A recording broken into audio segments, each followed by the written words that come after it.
As an artist, the Knights logo is my absolute favorite in all of sports. There's something about it that just fits so perfectly with the team and the city. There is no other logo like it. And maybe it's just me, but it has almost a vigilante of the night kind of feel to it. Like whoever named the team really liked the Caped Crusader himself and thought it was the best idea in the world to name a hockey team after him. And honestly, it works. You're distracting yourself. I am. For years, I told myself that I was happy traveling and it being just me and my camera. When it came to settling down in one place, I thought it would be in my 40s and I'd take it one day at a time. But when the email from the Knights landed in my inbox, a part of me relaxed because if I was able to get the job, I wouldn't have to think about where or when my next assignment would be.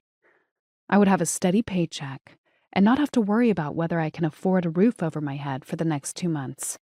It was like a wave of relief washed over me that I wasn't expecting, especially given that if I were to end up doing it, I would be working for the same team as my dad.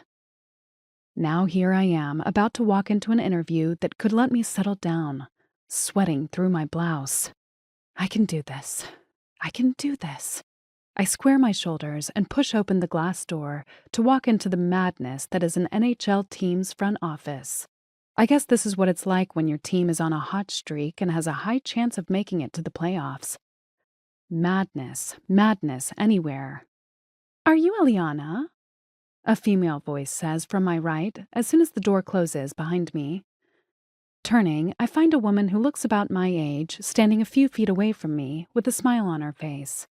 "I am," I say, walking over to her and extending my hand. "It's nice to meet you. I'm Heather, and I'll be the person you're meeting with today. I'm so glad you were able to make it."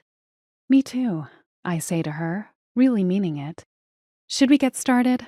Your email said that you were just finishing up an assignment down in Puerto Rico, and I want to hear all about it." Heather guides me to a conference room, and for the next 2 hours, we talk about everything. What the position entails, a handful of my assignments, and if I have any knowledge about hockey or the hockey world. When I told her just how extensive my knowledge of the sport really is, I knew I had the job in the bag. The team's photographer is retiring at the end of the season, so I would start the position at the beginning of the next season. I have a summer gig lined up in California, and nothing after that, so if I get the job, it would all work out perfectly. "So I think I have everything that we need. The team loves your work," Heather tells me, giving me a big smile that I can't help but return. I'm glad. My words may not project it, but I'm bursting at the seams to jump from my seat and start giggling like a madwoman.